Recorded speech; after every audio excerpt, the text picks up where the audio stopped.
quería decir es que no ocurrió en todo el día. Mi hijo trabaja remoto y no ocurrió, ahora ocurrió, por algo debe ser, por algo debe ser. Seguimos adelante. La respuesta de Faraón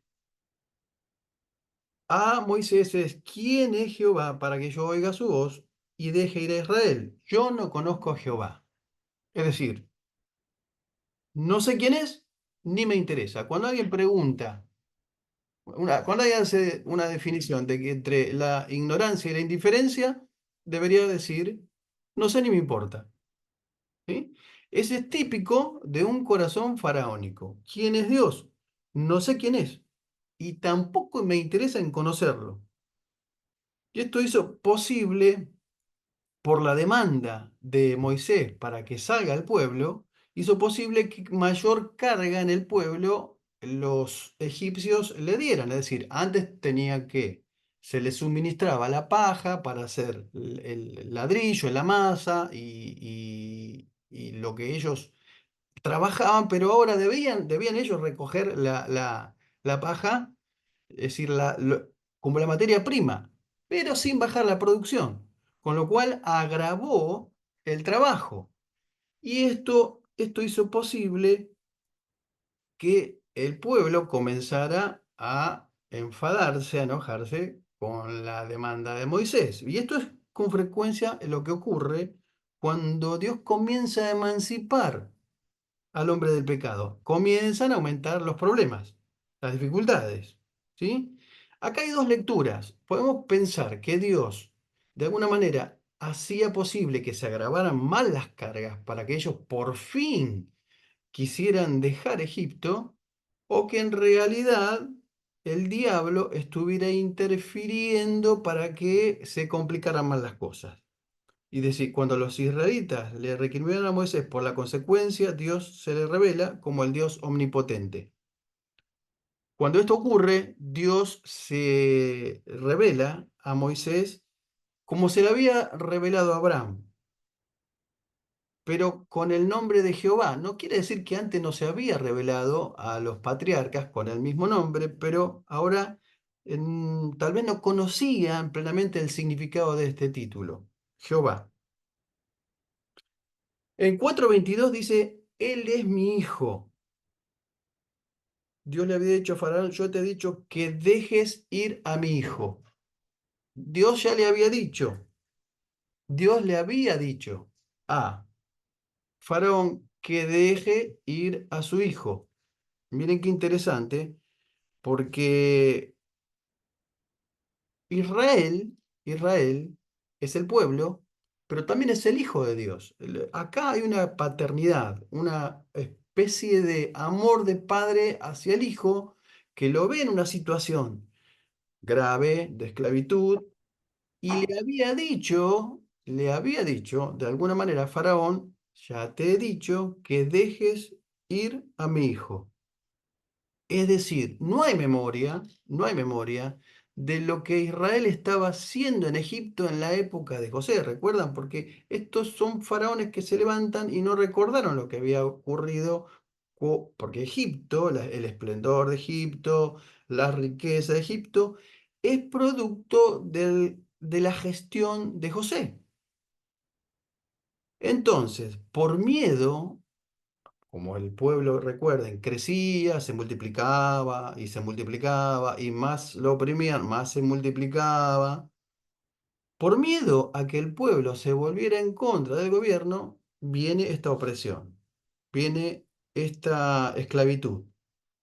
Entonces, la advertencia de Dios es la siguiente: si vos nos dejás salir a mi hijo, yo voy a matar a tu primogénito. Esta es una amenaza de parte de Dios para Faraón. En el Génesis capítulo 12, recuerden ustedes que Dios le hace una promesa a Abraham.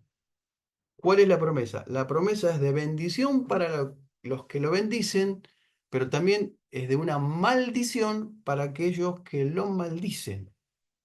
Entonces, hay un balance de ser bendecido por aquellos que nosotros bendecimos, pero también hay una maldición para aquellos que nos maldicen, porque esa es una bendición generacional para los hijos de los hijos de los hijos. para la descendencia de Abraham, que somos nosotros. ¿Sí?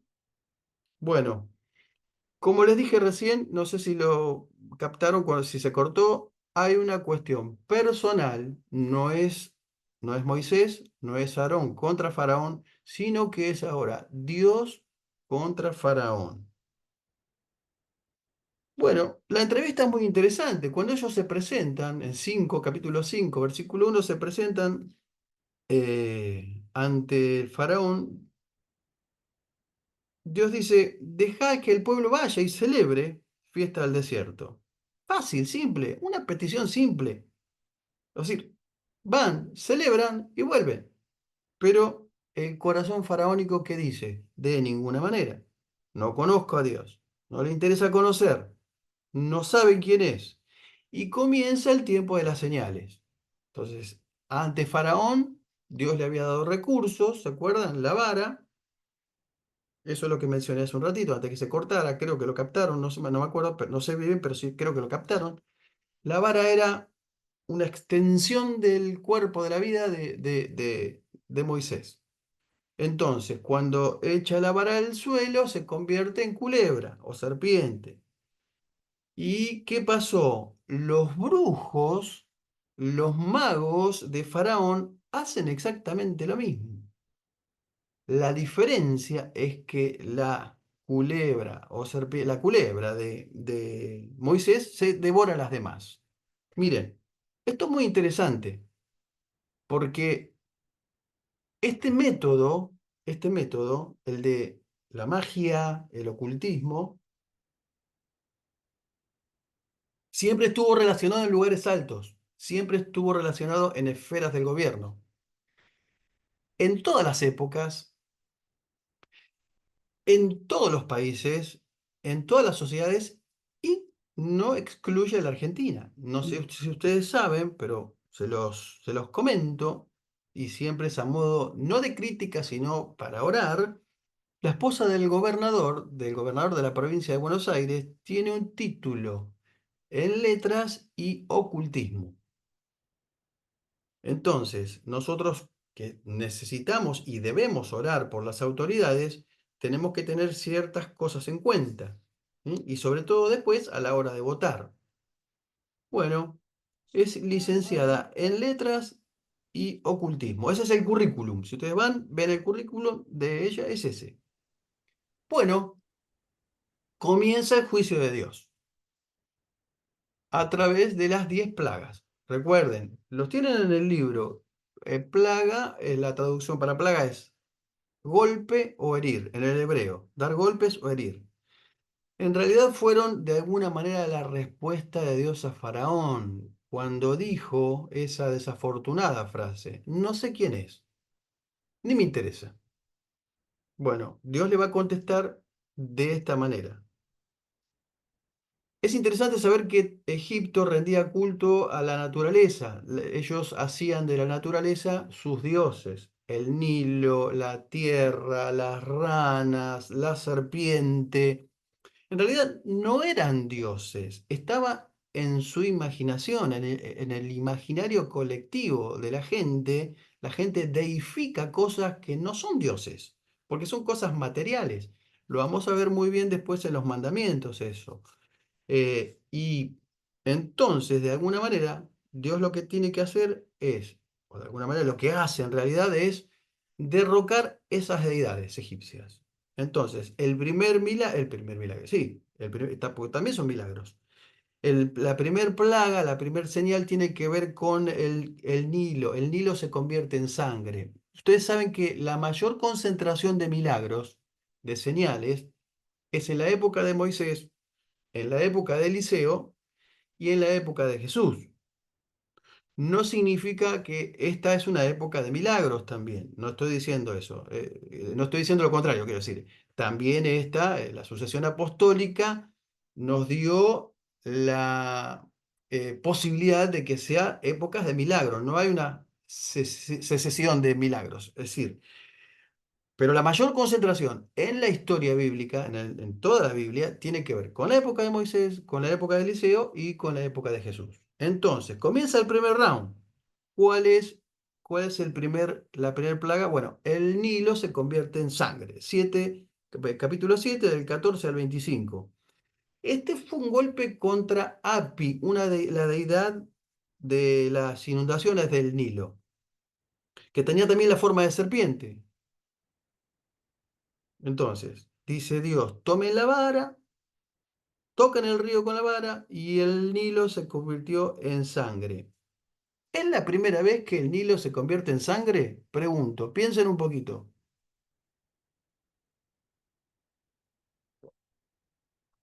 ¿Es la primera vez que el Nilo se convierte en sangre?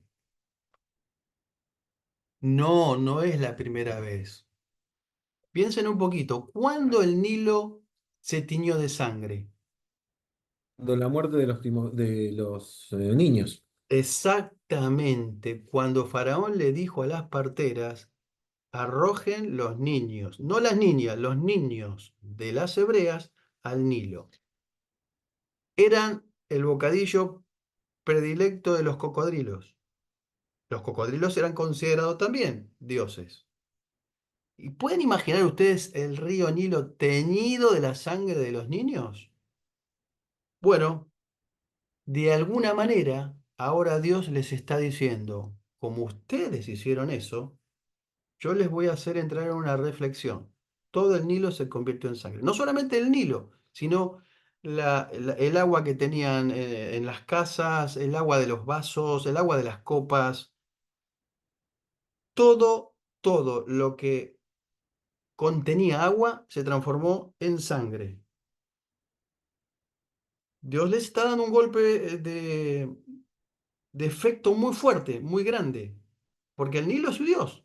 De hecho, cuando el Nilo crecía y después bajaba, dejaba un sedimento que abonaba la tierra, que era muy importante. Ellos ponían mucha esperanza en el Nilo y ahora el Nilo está transformado, está alterado por esta plaga. Pero ¿qué pasa con Faraón? Trajo a los hechiceros, le preguntó, ¿ustedes pueden hacer sangre también? Hicieron una señal ahí y ¿qué pasó? Nada. Su corazón se siguió endureciendo. Porque vamos a ver que un corazón duro es muy difícil de ablandar. Uno cree que las personas van a cambiar viendo milagros. ¿Vieron? Uno dice, llevemos a tal persona a la iglesia, que tenga un encuentro con el Señor. Y si ve un milagro, esa persona va a cambiar. Bueno, déjenme decirles que no siempre ocurre y acá tenemos la evidencia. 10 contundentes milagros, 11 en realidad con el cruce del Mar Rojo, o 12 con las varas, con la culebra que se comieron a las de Faraón. Vio Faraón y no ablandó nunca su corazón. Hay una apariencia, un aparente ablandamiento, pero no lo es. Bueno, el segundo golpe que Dios da a Faraón y a Egipto, y es la plaga de las ranas. Lo vamos a seguir afectando el río, dice Dios. De alguna manera, esto va a ser, va a ser no solamente que cause una reacción en Faraón, sino que además el pueblo crea. Porque el pueblo es también testigo de lo que está ocurriendo, ¿no? Bueno, eh, las ranas es interesante porque también había una diosa llamada, ¿cómo se llamaba la diosa esta? Esget. Era la forma de una mujer, pero con cabeza de rana. A ver, pero por favor, sí, ¿dónde estamos? Quería compartir algo, pero bueno, ya no lo puedo compartir. No sé qué